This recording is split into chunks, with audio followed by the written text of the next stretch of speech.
نبی کریم صلی اللہ علیہ وسلم نے فرمایا، اللہ تعالیٰ نے کوئی بیماری ایسی نہیں بنائی جس کا علاج پیدا نہ کیا ہو۔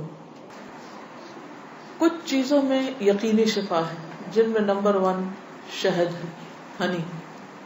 ابو سعید رضی اللہ عنہ سے روایت ہے کہ ایک آدمی نبی صلی اللہ علیہ وسلم کی خدمت میں حاضر ہوئے اور عرض کیا کہ میرا بھائی پیٹ کی تکلیف میں مبتلا ہے۔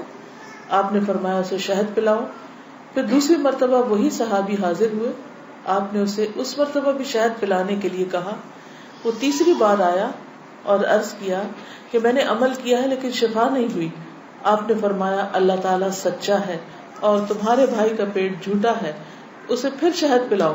چنانچہ انہوں نے پھر شہد پلایا تو اسے تندرستی ہو گئی۔ کیونکہ قرآن مجید میں آتا ہے نا کہ شہد کے بارے میں کہ وہ شفا ہے، فیہ شفاء للناس۔ کلونجی میں شفا ہے۔ نبی صلی اللہ علیہ وسلم نے فرمایا سیاہ دانوں میں ہر بیماری سے شفا ہے سوائے موت کے۔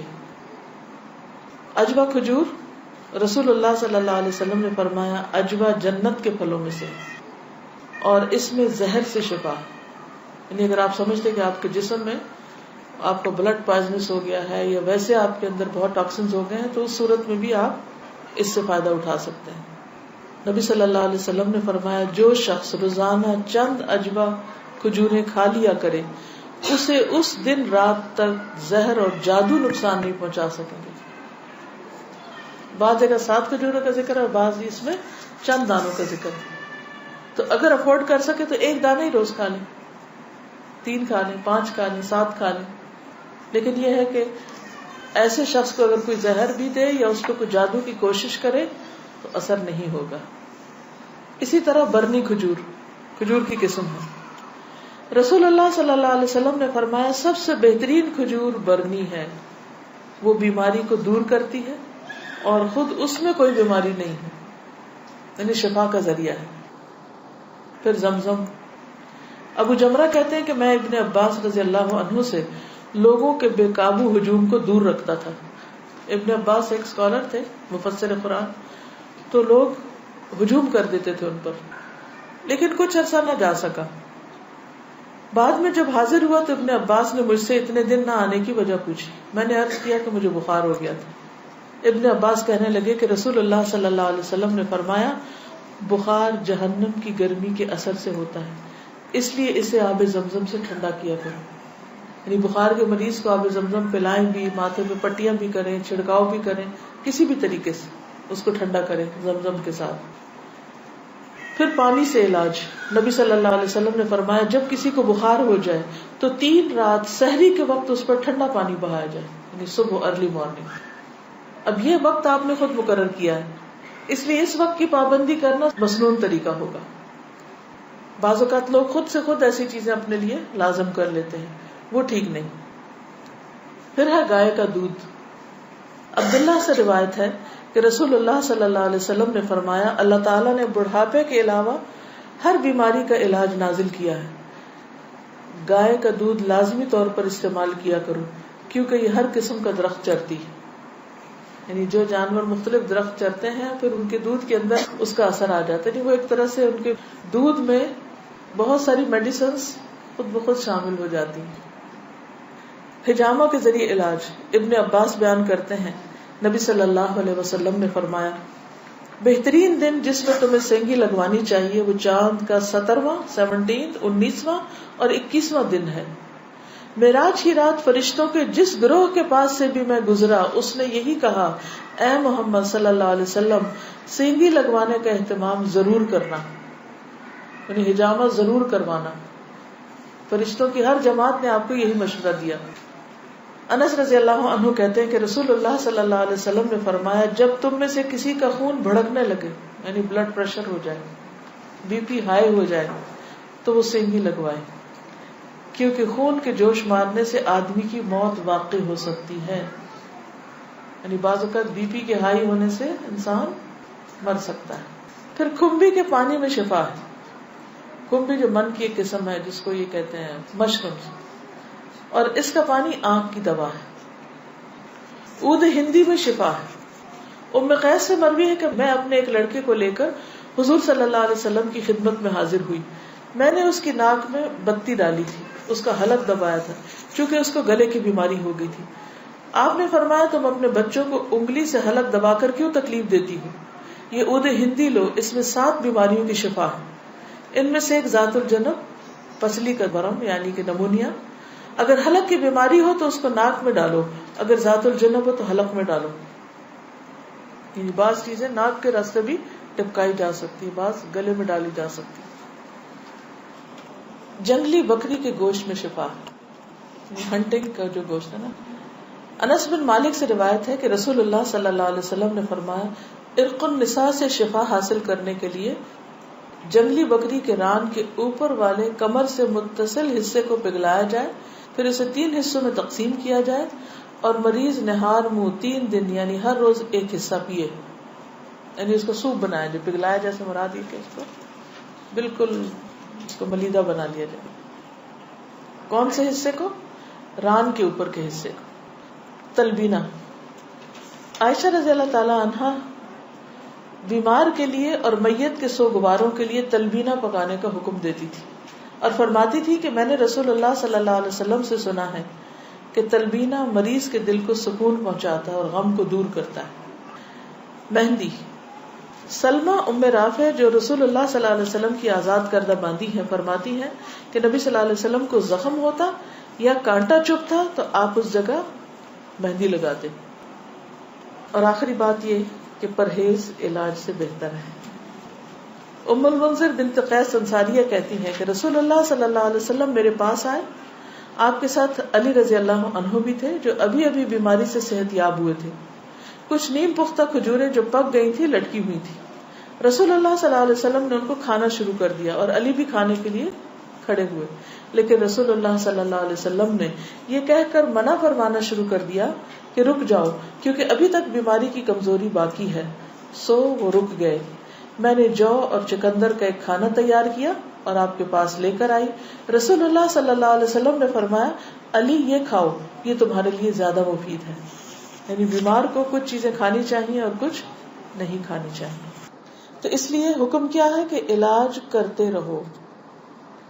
اللہ نے کوئی بیماری ایسی نہیں رکھی جس کا علاج نہ رکھا ہو سوائے موت اور بڑھاپے کے. اسی طرح معالج کو دکھانا چاہیے. جابر بن عبداللہ سے روایت ہے کہ رسول اللہ صلی اللہ علیہ وسلم ایک بیمار کی تیمارداری کے لیے تشریف لے گئے اور فرمایا تم لوگ اس کے لیے کوئی طبیب کیوں نہیں بلاتے؟ انہوں نے کہا اللہ کے رسول صلی اللہ علیہ وسلم آپ بھی ہم کو یہ حکم دیں گے، یعنی آپ بھی کہتے ہیں کہ ہم طبیب کو بلائیں. آپ نے فرمایا اللہ تعالیٰ نے جو بیماری اتاری ہے اس کی دوا بھی نازل کی ہے. تو طبیب یا معالج کو دکھانے کا حکم کیوں ہے؟ اس لیے کہ وہ صاحب علم ہے، صاحب تجربہ ہے، اس کے پاس ایکسپیرینس ہے. تو جب انسان کو کسی بھی چیز کے بارے میں علم نہ ہو تو حکم کیا ہے قرآن کا؟ فَاسْأَلُوا أَهْلَ الذِّكْرِ إِن كُنتُمْ لَا تَعْلَمُونَ. جاننے والوں سے پوچھو اگر تم نہیں جانتے، چاہے کوئی دنیاوی مسئلہ ہو یا کوئی دینی مسئلہ ہو. پہلا کیا ہے؟ توکل، اللہ پہ بھروسہ کہ شفا مجھے دے گا تو وہی دے گا. اور جو بھی کچھ کرے اس میں یہ نہ سمجھے کہ اس چیز کے اندر کوئی چیز ہے وہ اللہ ہی نے ڈالی اس وقت. دوسری چیز ہے دعا کرنا، دعاؤں سے علاج. تیسری چیز صدقہ کرنا. کوئی بیماری آئے تو صدقہ کیا جائے. ہمارے عام طور پر کالے بکرے کا صدقہ کیا جاتا ہے، تو اس کے لیے ضروری نہیں آپ چاہے بکرے کا کریں، چاہے مرغی کا کریں، چاہے کسی چڑیا کا کریں، چاہے کوئی بھی صدقہ کریں، چاہے کھانے کی چیز کا کریں یا کوئی کپڑے کا یا کسی بھی شکل میں. حضرت حسن بصری سے روایت ہے کہ رسول اللہ صلی اللہ علیہ وسلم نے فرمایا داؤ مغداکم بالصدقہ، اپنے مریضوں کا علاج صدقہ کے ذریعے کیا کرو. یعنی آپ کو کوئی تکلیف ہوئی فوراً جا کے صدقہ نکال دیں. تیسری چیز کتاب اللہ سے علاج، یعنی قرآن مجید شفا ہے. اور یہ کہاں سے پتہ چلتا ہے؟ خود قرآن مجید سے ہی پتہ چلتا ہے. وَنُنَزِّلُ مِنَ الْقُرْآنِ مَا هُوَ شِفَاءٌ وَرَحْمَةٌ لِّلْمُؤْمِنِينَ وَلَا يَزِيدُ الظَّالِمِينَ إِلَّا خَسَارًا. اور ہم قرآن میں جو کچھ نازل کرتے ہیں وہ مومنوں کے لیے تو شفا ہے اور رحمت ہے، مگر ظالموں کے خسارے میں ہی اضافہ کرتا ہے. تو قرآن مجید میں جو کچھ ہے وہ سارے کا سارا شفا ہے. لیکن یہ جو کسی پہ خود سے پابندی خود ساختہ لگا دینی ہے نا کہ 300 بار پڑھو یا 1000 بار پڑھو یا رات کے وقت پڑھو یا صبح کے وقت پڑھو یا عشاء کے بعد پڑھو، وہ بعض اوقات لوگوں کو بلا وجہ کی مشقت میں مبتلا کرنا ہوتا ہے. اور نبی صلی اللہ علیہ وسلم کی سنت سے اس کا کوئی ثبوت نہیں کہ آپ نے صحابہ کو کوئی خاص نمبر بتایا ہو اور یہ کہا ہو کہ یہ اس وقت میں بیٹھ کے پڑھو یا اندھیرا کر کے پڑھو یا پانی کے کنارے پہ جا کے بیٹھ کے پڑھو. یہ پھر خود ساختہ پابندیاں ہو جاتی اور لوگ بھی ڈرنے لگتے ہیں کہ اگر یہ 41 دن نہ پڑی یہ چیز تو کام نہیں ہونے کا. نہیں، اللہ تعالیٰ تو ایک دفعہ سے بھی سنتے ہیں. لا الہ الا انت سبحانک انی کنت من الظالمین. اصل چیز ہے کہ اخلاص اور شوق کے ساتھ انسان پڑھے. صرف اس کو ایک رٹو طوطے کی طرح رٹتے رہتے ہیں، پڑھتے رہتے ہیں، نہ کوئی یقین ہوتا ہے، نہ کوئی روح ہوتی ہے اور نہ ہی کوئی سمجھ ہوتی ہے کہ کیا پڑھ رہے ہیں. تو یہ ٹھیک نہیں. اسی طرح غیر شرعی علاج سے بھی پرہیز کرنا چاہیے. قیس بن سکن اسدی کہتے ہیں کہ عبداللہ بن مسعود نے اپنی بیوی کو دیکھا کہ اس نے خسرے کی بیماری کی وجہ سے تعویذ پہنا ہوا تھا. خسرہ کی بیماری معلوم ہے جو سارے جسم کے اوپر وہ دانے آ جاتے ہیں. آپ نے اسے سختی سے کاٹا اور کہا کہ عبداللہ کی آل شرک سے بیزار ہے. ہم نے رسول اللہ صلی اللہ علیہ وسلم سے یہ بات بھی یاد کی ہے کہ بلا شبہ جھاڑ پھونک، تعویذ اور محبت کا جادو شرک ہے. یعنی کسی کو مسخر کرنے کے لیے جادو کرنا، کوئی ایسے ٹوٹکے کرنا، وہ بھی شرک میں آتا ہے. یعنی بعض خواتین ہوتی ہیں نا، وہ اپنے شوہر کا دل جیتنے کے لیے بابوں کے پاس چلی جاتی ہیں، وہاں سے کچھ عملیات کرواتی ہیں، تو یہ شرک میں آ جاتا ہے. اسی طرح کوئی چیز باندھ کے اسے گلے میں لٹکا لینا، یہ بھی درست نہیں. اس کو پڑھنا چاہیے. اور شرک یا دم جو ہے یہ سب کچھ پھر شرک میں شامل ہو جاتا ہے. اسی طرح حرام ادویات بھی منع ہے. نبی صلی اللہ علیہ وسلم نے حرام ادویات کے استعمال سے منع فرمایا ہے. ابو ہریرہ سے روایت ہے، سنن نبی داؤد. آپ نے فرمایا جس نے حرام چیز کے ساتھ علاج کیا اللہ تعالیٰ اس کے لیے اس میں شفا نہیں رکھے گا. یعنی حرام شفا نہیں دیتا، وہ مزید کسی بیماری کو بڑھانے کا ذریعہ بن جاتا ہے. آج کل آپ دیکھیں کہ کتنا زیادہ سائیڈ ایفیکٹس کے بارے میں آپ سنتے ہیں. تو بعض اوقات ایسی دوائیاں جو ایک مرض کو بظاہر کیور کرتی ہیں، وہ اپنے ٹاکسنز اور جگہوں پر اتنے زیادہ پیدا کر دیتی ہیں کہ جس سے ایک مرض جاتا ہے تو ایک اور نکل آتا ہے، وہ مکمل شفا نہیں ہوتی. الکوہل سے علاج کرنا منع ہے. بعض لوگ کھانسی وانسی میں وہ دیتے ہیں نا برانڈی، اور کہتے ہیں بس ایک چمچہ بچے کو پلا دو تو ٹھیک ہو جائے گا. چاہے اس سے وہ ٹھیک ہو بظاہر، لیکن وہ مزید مرض پیدا کرنے والی ہے، وہ شفا کا ذریعہ نہیں بلکہ بیماری ہے. نبی صلی اللہ علیہ وسلم نے جو فرمایا کہ 3 چیزوں میں شفا ہے، اس میں ایک شربت اصل، شہد پینا، اور دوسرا شرطت محجم، یعنی اس کے کٹ میں وہ جو حجامہ والا کٹ لگاتا ہے، اور تیسرا داغنا. تو میں تمہیں داغنے سے منع کرتا ہوں. 2 طریقے ٹھیک ہے، شربت اصل ٹھیک ہے، شرطت محجم ٹھیک ہے، لیکن داغنا ٹھیک نہیں.